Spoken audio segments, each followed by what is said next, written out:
Makin bertambah usia, banyak orang berpikir penyakit itu makin banyak. Belum lagi dengan penurunan fungsi organ yang menyebabkan kualitas hidupnya juga menurun. Apalagi setelah usia 40 tahun ke atas. Jadi kali ini saya akan share makanan yang perlu kamu hindari setelah usia 40. Apa itu? Simak setelah yang satu ini.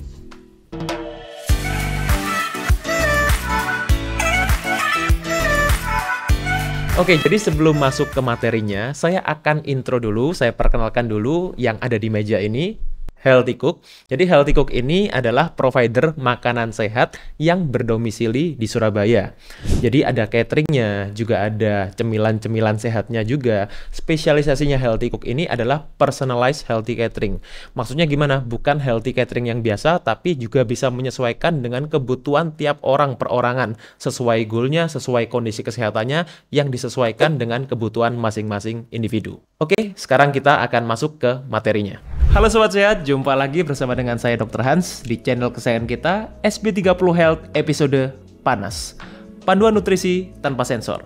Dan kali ini saya akan share makanan yang perlu Sobat Sehat hindari setelah usia 40 tahun. Nah, jadi buat yang nonton, yang usianya sudah menginjak 30 tahun, mepet-mepet ke 40 atau mungkin sudah 40 tahun ke atas, atau mungkin buat orang tuanya, ya, juga bisa di-share. Ya, karena beberapa masalah umum yang sering terjadi terutama pada pasien-pasien saya yang usianya udah 40 tahun ke atas, beberapanya paling banyak adalah yang pertama, itu mengalami radang sendi atau osteoartritis. Itu juga cukup sering ya, baik pada orang yang mungkin terutama pada orang yang punya berat badan berlebih, itu lebih cukup banyak terjadi. Kemudian yang juga tidak kalah banyaknya, baik pada pria maupun wanita, adalah terjadi penurunan libido atau fungsi seksual juga salah satunya. Kemudian berat badan cepat naik. Siapa tuh yang merasa dulu makan banyak kayaknya berat badan nggak naik-naik atau susah lah naiknya. Sekarang makan dikit aja udah cepet banget berat badan naiknya dan susah turun pula. Kemudian juga level energinya menurun, cepet capek, cepet mengantuk, dan lain-lain. Itu juga banyak terjadi. Dan penglihatan menurun. Ya, jadi misalnya beberapa kondisi seperti glukoma, ya itu juga disebabkan karena diabetic neuropathy. Ya, jadi terjadi permasalahan di retina, jadi ada pembuluh darah yang muncul dari sana menghambat cairan untuk keluar, ya, cairan mata untuk keluar. Ini lama-lama bisa menyebabkan yang namanya glukoma. Kemudian juga katarak dan lain-lain, masalah penglihatan, ya. Jadi makin menurun fungsi matanya. Nah, jadi ini adalah masalah-masalah yang cukup banyak terjadi pada pria atau wanita, ya, yang usianya itu 40 tahun ke atas. Dan mungkin Sobat Sehat sering mendengar seperti ini. Oh, kalau usia itu semakin meningkat, metabolisme makin menurun. Makanya terjadi hal-hal demikian. Apakah benar? Jawabannya adalah tidak. Ya, kenapa? Karena di studi yang bisa kalian lihat di sini, jadi ini sudah banyak sekali studi, salah satunya adalah yang saya tampilkan di sini.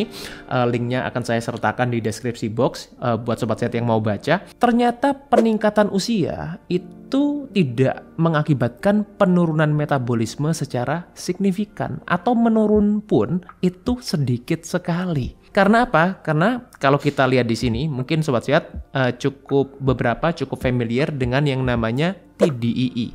TDEE atau Total Daily Expenditure Energy, atau yang mungkin banyak orang kenal dengan istilah output kalori harian. Nah, tuh yang selama ini selalu dihubungkan dengan yang namanya metabolisme. Itu sebetulnya ada beberapa faktor yang mempengaruhi. Yang pertama, yang paling besar adalah BMR, ya, bukan BMI. BMR itu apa? Kebutuhan dasar manusia untuk bertahan hidup.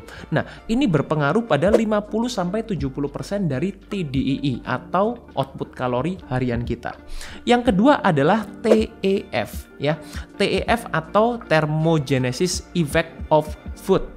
Nah, ini berpengaruh 10%. Jadi apa? Apa yang dimakan. Sedangkan yang sisanya itu adalah aktivitas. Itu berpengaruh 20-30%. Nah, jadi aktivitas itu ada olahraga dan aktivitas yang non olahraga atau aktivitas fisik yang lain-lain. Naik turun tangga, kita nyapu, ngepel, menyetir, ya, dan lain-lain. Itu termasuk dari aktivitas fisik tapi yang non olahraga. Berbicara mengenai BMR tadi yang berpengaruh paling besar itu 50-70%, itu pun terdiri dari beberapa faktor, ya.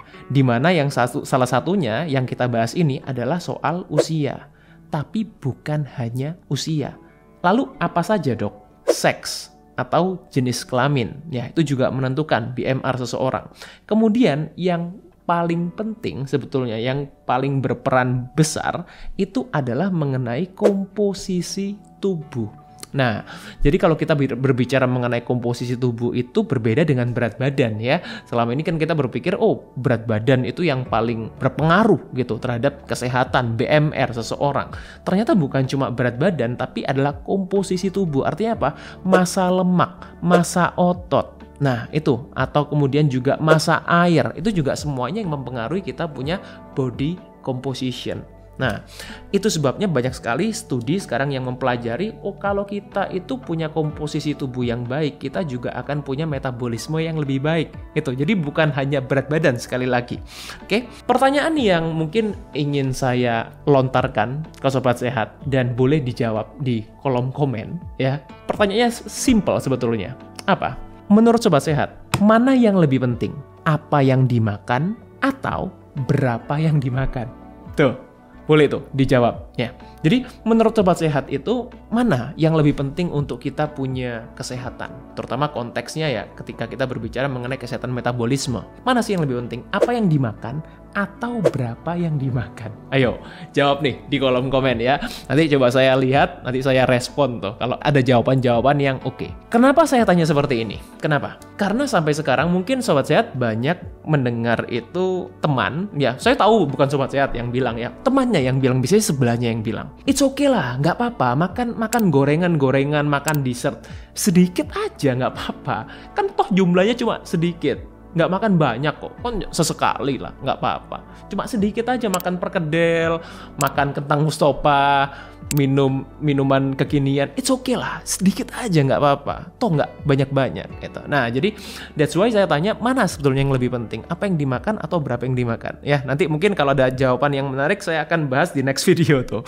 The point, ya, that I want to deliver, yang ingin saya emphasize, bahwa gini, kita seringkali melihat makanan itu segala sesuatu, apalagi zaman now dengan banyaknya mungkin diet influencer dan lain-lain, ya, health influencer. Tidak semuanya buruk, tapi yang paling sering di drive adalah everything is about calories.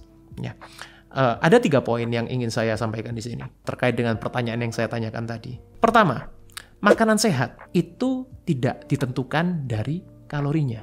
Yang kedua, rasa kenyang itu juga tidak ditentukan dari kalori yang masuk ke dalam tubuh kita. Artinya apa? Kalau kita makan makanan yang kalori yang tinggi, belum tentu membuat kita merasa kenyang. Atau kenyang pun hanya sementara, kemudian akan lapar lagi. Gitu. Nggak sustain tuh kenyangnya. Dan yang ketiga, poin yang ingin saya sampaikan adalah porsi makan itu juga tidak sama dengan kalori. Artinya semakin besar porsinya, belum tentu kalorinya semakin besar. Karena saya rasa Sobat Sehat juga tahu, makanan-makanan yang junk food itu mungkin porsinya kecil, tapi kalorinya besar. Ya. Nah, dari 3 poin yang saya sampaikan ini tadi, artinya apa? Kalori itu tidak menentukan baik buruknya suatu makanan atau minuman. Ya, jadi yang berpengaruh itu apa sih, Dok? Yang menentukan kalau kita bicara mengenai kesehatan metabolisme itu. Ya, di sini saya tuliskan ya. Jadi bukan kalori yang mempengaruhi, tapi adalah hormonal. Nah, tuh. Jadi respon hormonal itu jauh lebih penting daripada kita memperhatikan kalori makanan ini berapa sih, Dok?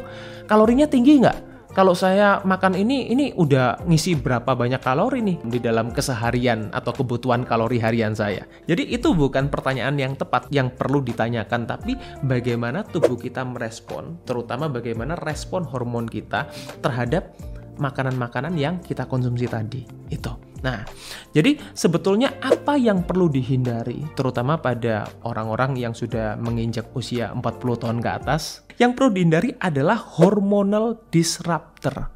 Ya, jadi hormonal disruptor itu macam-macam sebetulnya. Kalau kita bicara ini bukan cuma soal makanan, tapi juga mengenai bahan-bahan yang memapar atau segala macam yang bisa terpapar dalam tubuh kita. Contohnya, kalau kita bicara mungkin beberapa sobat saya juga mengenal istilah BPA. Nah, BPA ini sering dikaitkan dengan mungkin air minum itu ya, sering didengar, kemudian kemasan-kemasan itu.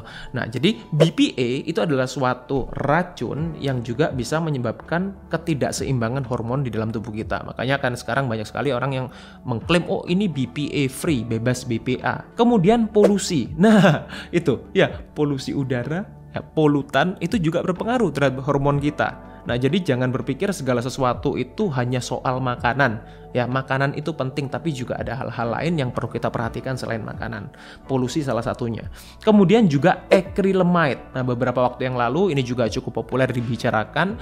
Jadi terkait dengan yang menyebabkan yang namanya karsinogenik ya, acrylamide atau ya suatu racun juga yang diakibatkan karena pemanasan suhu tinggi yang berlebihan itu juga. Nah, jadi itulah sebetulnya yang merusak hormonal kita ya, yang menyebabkan metabolisme kita juga terganggu, itu bukan kalori sekali lagi ya. Jadi sesuai janji saya akan berikan share di sini 5 makanan terburuk. Sebetulnya bukan cuma ini, tapi saya kelompokkan menjadi 5 makanan terburuk ya yang perlu sobat sehat hindari untuk yang punya saudara, orang tua, atau mungkin sobat sehat sendiri yang usianya sudah menginjak atau menuju ke 40 tahun ke atas. Yang pertama adalah produk GMO. Apa dok GMO itu? GMO itu adalah genetically modified organism, atau simpelnya adalah yang direkayasa genetik. Yang paling banyak didapat di Indonesia adalah produk jagung. Jadi corn itu, jadi jagung sendiri, tanaman jagung itu sekarang banyak sekali yang GMO. Kemudian kedelai, nah itu juga ya produk-produk yang berbahan dasar kedelai. Kalau kedelainya itu GMO yang digunakan, jadi misalnya untuk produk apa aja? Yang paling sering itu kecap, ya. Kemudian tahu, tuh konsumsi. Nggak semua kedelai, tapi memang sebagian besar kedelai yang komersial dijual itu memang kebanyakan sekarang adalah GMO. Makanya make sure kalau kalian konsumsi makanan-makanan yang berbasis kedelai, berbahan dasar kedelai, terutama buat sobat sehat yang vegetarian, vegan, itu kan bahan dasarnya kebanyakan kedelai. Make sure kedelainya bukan yang GMO. Kemudian bahkan buah-buahan itu juga sekarang banyak sekali. Kalau sobat sehat tahu ada semangka tanpa biji, ya, ada apel-apel yang rasanya manis banget itu.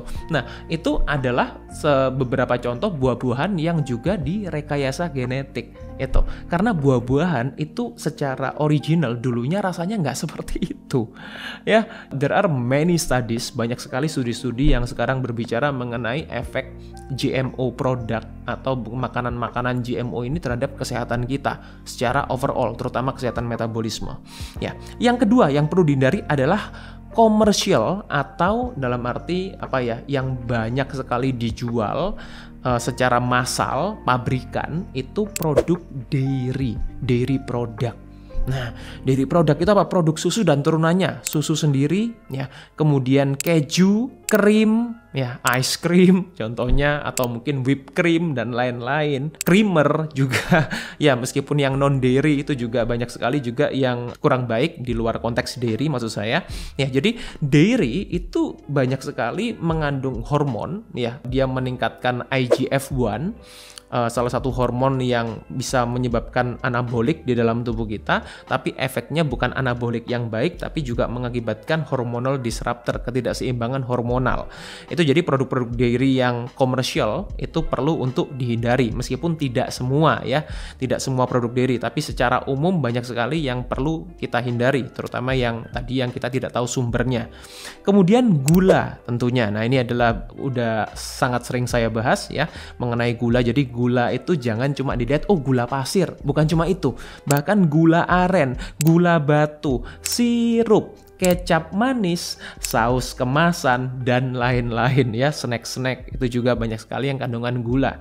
Kemudian nomor 4 adalah ultra processed food. Nah, jadi ultra processed food itu apa sih dok? Ultra processed food itu adalah makanan yang sudah diproses secara berlebihan. Contohnya seperti sereal, roti putih, sosis, smoked beef, nugget, dan lain-lain. Itu juga perlu kalian hindari ya, karena ini bisa menyebabkan yang namanya hormonal disruptor tadi, ketidakseimbangan hormonal.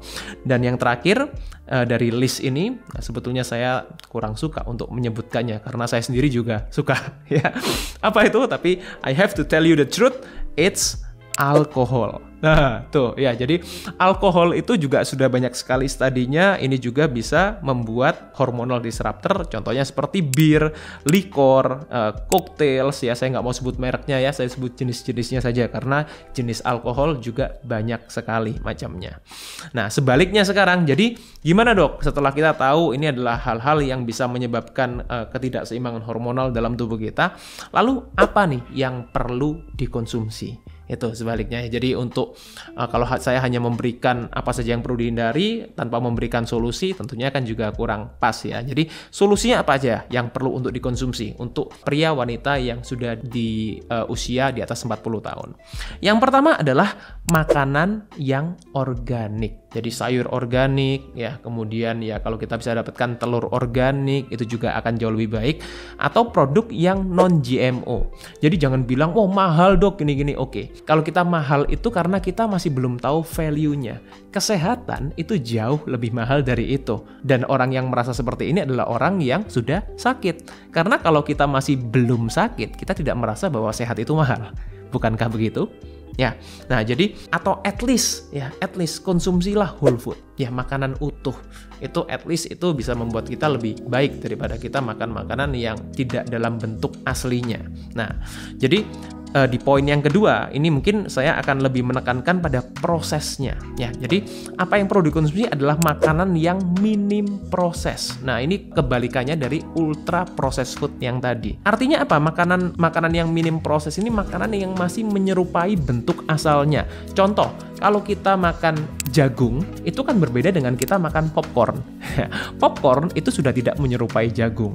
Itu artinya popcorn ini makanan yang ultra proses. Kalau kita makan jagungnya tadi yang non GMO, ya ini adalah menandakan kita konsumsi makanan yang minim proses. Atau kita misalnya makan ayam panggang, kita makan ikan pepes gitu ya. Nah itu kan juga makanan yang masih menyerupai bentuknya. Jadi bukan sudah bentuk crab stick misalnya. By the way, crab stick itu nggak ada crabnya ya. Jadi cuma menyerupai aja. Jadi warnanya dibuat seperti itu, tapi itu tidak ada kandungan kepitingnya sebetulnya. Kemudian kalau sudah dibentuk seperti bakwan ikan, bakso, itu kan sudah tidak menyerupai daging yang utuh yang sebenarnya gitu. Jadi kalau mau makan daging, makanlah daging yang beneran, bukan makan bakwan, bakso dan lain-lain. Kemudian yang ketiga yang bisa meningkatkan kesehatan orang-orang di atas usia 40 tahun adalah makanan fermentasi, karena ini baik untuk kesehatan pencernaan kita, bersifat probiotik ya, contohnya seperti kimchi, kefir, miso, tempe dan lain-lain. Kemudian lemak baik, ini juga penting sekali ya, good fat ini karena dia juga punya banyak sekali fungsinya dalam tubuh kita. Contohnya seperti alpukat, kacang-kacangan, extra virgin olive oil, virgin coconut oil, ini juga adalah lemak-lemak yang baik untuk dikonsumsi.